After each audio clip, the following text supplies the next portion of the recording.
When Dritto got to the place where they were to meet, the others had already been waiting some time. There were two of them, Baby and Euroa. The street was so silent that the ticking of the clocks in the houses could be heard. With two jobs to do, they'd have to hurry to get through them by dawn.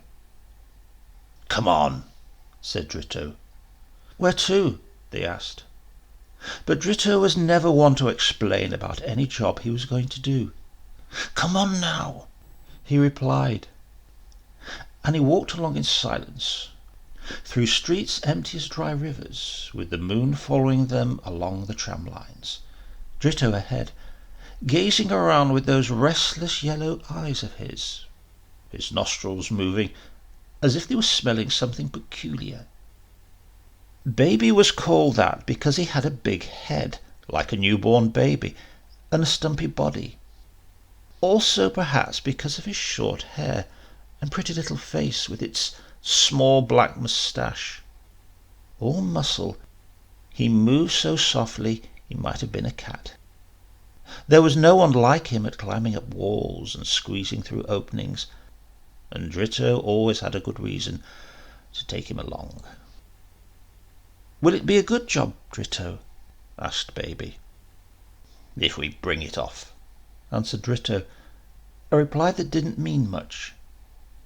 Meanwhile, by a devious route that only he knew, he had led them round a corner into a yard. The other two soon realized they were going to work on the back of a shop, and Euroa pushed ahead in case he was left as lookout. It always fell to Euroa to be the lookout man. He longed to break into houses, search around, and fill his pockets like the others, but he always found himself standing guard on cold streets, in danger from police patrols, his teeth chattering in the cold, and chain-smoking to calm his nerves. Euroa was an emaciated Sicilian, with a sad mixed-blood face and wrists jutting out of his sleeves. When on a job, he always dressed up his best, God knows why, complete with hat, tie, and raincoat, and if forced to run for it, he'd snatch up the ends of his raincoat, as if spreading wings. "Your lookout, Euroa," said Dritto, dilating his nostrils. Euroa took off quietly. He knew Dritto and the danger signal of those dilating nostrils, which would move quicker and quicker until they suddenly stopped, and he whipped out a revolver. "There," Dritto said to Baby. He pointed to a little window high off the ground, a piece of cardboard in place of a broken pane. "You climb up, get in, and open for me," he said. "Be sure not to put on the lights. They'll be seen from outside." Baby pulled himself up on the smooth wall like a monkey, pushed in the cardboard without a sound, and stuck his head through. It was then he became aware of the smell. He took a deep breath, and up through his nostrils wafted an aroma of freshly baked cakes. It gave him a feeling of shy excitement, of remote tenderness, rather than actual greed. "Oh, what a lot of cakes there must be in here," he thought. It was years since he'd eaten a proper piece of cake. Not since before the war, perhaps. He decided to search around till he found them. He jumped down into the darkness, kicked against a telephone, got a broomstick up his trouser leg, and then hit the ground. The smell of cakes was stronger than ever, but he couldn't tell where it was coming from. Yes, there must be a lot of cakes in here, thought Baby. He reached out a hand, trying to feel his way in the dark, so he could reach the door and open it for Dritto. Quickly he recoiled in horror. He must be face to face with some animal, some soft, slimy sea thing, perhaps. He stood there with his hand in the air, a hand that had suddenly become damp and sticky, as if covered with leprosy. Between the fingers had sprouted something round and soft, an excrescence, maybe a tumour. He strained his eyes in the dark, but could see nothing. not even when he put his hands under his nose. But he could smell, even though he could not see, and he burst out laughing. He realized he'd touched a tart and was holding a blob of cream and crystallized cherry.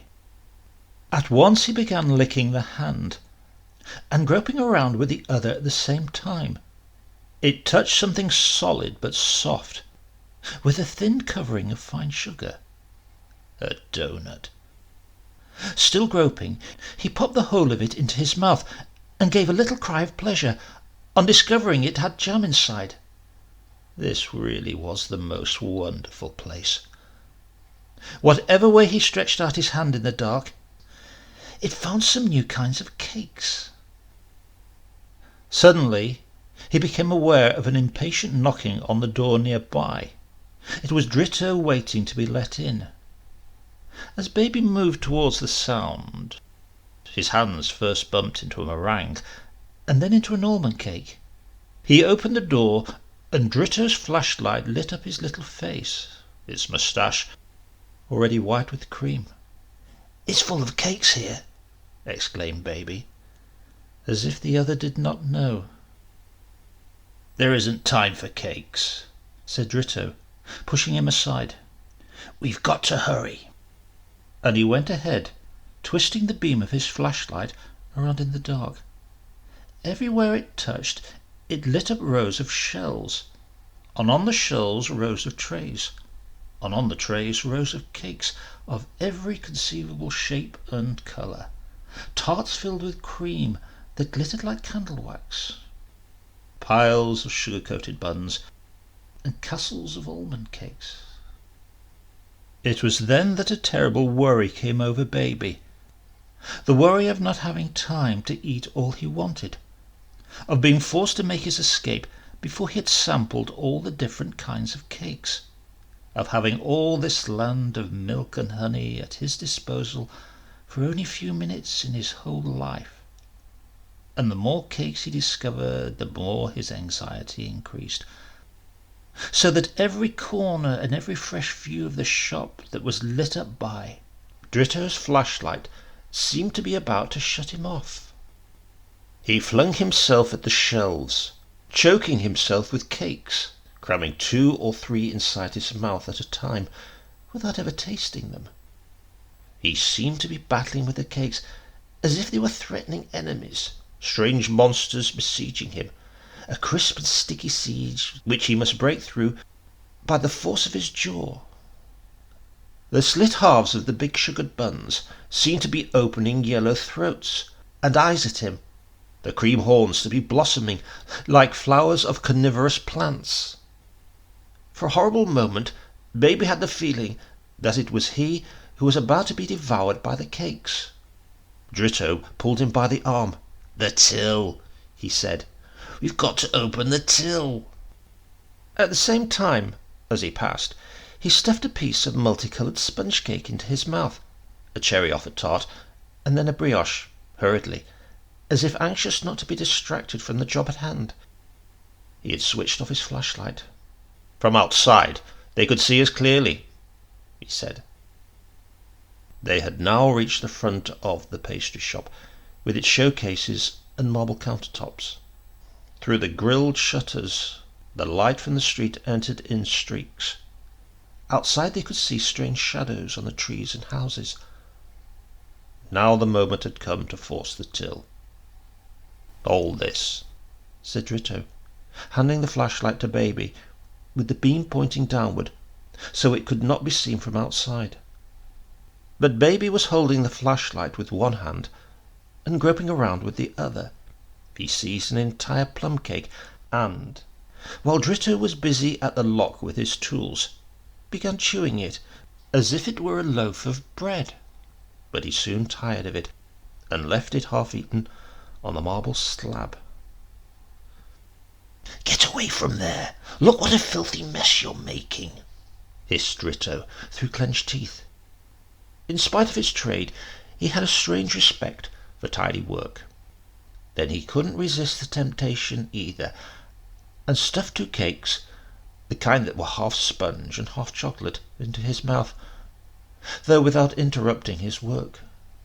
Baby, meanwhile, in order to have both hands free, had constructed a kind of lampshade from tray cloths and pieces of nougat. He then espied some large cakes with "Happy Birthday" written on them. He circled them, studying the plan of attack. First, he reviewed them with a finger and licked off a bit of chocolate cream. Then he buried his face inside and began biting them from the middle, one by one. But he still felt a kind of frenzy, which he did not know how to satisfy. He could not discover any way of enjoying everything completely. Now he was crouching on all fours over a table laden with tarts. He would have liked to lie down in those tarts, cover himself with them, never have to leave them. But 5 or 10 minutes from now, it would be all over. For the rest of his life, pastry shops would be out of bounds to him again, forever, like when he was a child squashing his nose against the window-pane. If only at least he could stay there 3 or 4 hours. "Dritto," he exclaimed, "suppose we hide here till dawn? Who'll see us?" "Don't be a fool," said Dritto, who had now succeeded in forcing the till, and was searching around among the notes. "We've got to get out of here before the cops show up." Just at that moment they heard a rap on the window. In the dim moonlight, Aurora could be seen knocking on the blind and making signs to them. The two in the shop gave a jump, but Aurora motioned for them to keep calm, and for Baby to come out and take his place, so that he could come in. The other two shook their fists and made faces at him, and gestured for him to get away from the front of the shop if he didn't want to have his brains blown out. Dritto, however, had only found a few thousand lire in the till, and was cursing and blaming Baby for not trying to help him. But Baby seemed beside himself. He was biting into doughnuts, picking at raisins, licking syrups, plastering himself all over, and leaving sticky marks on the showcases and counters. He found that he no longer had any desire for cakes. In fact, a feeling of nausea was beginning to creep up from the pit of his stomach. But he refused to take it seriously. He simply could not give up yet. And the doughnuts began to turn into soggy pieces of sponge cake, the tarts to flypaper, the cakes to asphalt. Now he saw only the corpses of cakes, lying putrefying on their marble slabs, or felt them disintegrating like turgid glue inside his stomach. Dritto, meanwhile, was cursing and swearing at the lock on another till, forgetful of cakes and hunger. Suddenly, from the back of the shop, appeared Aurora, swearing in his Sicilian dialect, which was quite unintelligible to either of them. "The cops?" they asked, already pale. "Change of guard! Change of guard!" Aurora was croaking in his dialect, trying hard to explain how unjust it was to leave him starving out in the cold, while they gorged themselves with cakes inside. "Go back and keep watch! Go and keep watch!" shouted Baby angrily, the nausea from having eaten too much making him feel savage and selfish. Dritto knew that it was only fair to Aurora to make the change, but he also knew that Baby would not be convinced so easily, and without someone on guard they couldn't stay. So he pulled out his revolver and pointed it at Aurora. "Back to your post right now, Aurora," he said. Desperately, Aurora thought of getting some supplies before leaving, and gathered in his big hands a small pile of little almond cakes with nuts. "And suppose they catch you with your hands full of cakes, you fool, what do you tell them?" Dritto swore at him. "Leave them all there and get out." Aurora burst into tears. Baby felt he hated him. He picked up a cake with "Happy Birthday" written on it and flung it in Aurora's face. Aurora could easily have avoided it, but instead he extended his face to get the full force. then burst out laughing, for his face, hat and tie were all covered in cream cake. Off he went, licking himself right up to his nose and cheeks. At last Dritto succeeded in forcing the till and was stuffing into his pocket all the notes he could find, cursing because they stuck to his jammy fingers. "Come on, baby, time to go," he said. But baby could not leave just like that. This was a feast to be talked over for years to come with his cronies and with Tuscan Mary. Tuscan Mary was baby's girlfriend.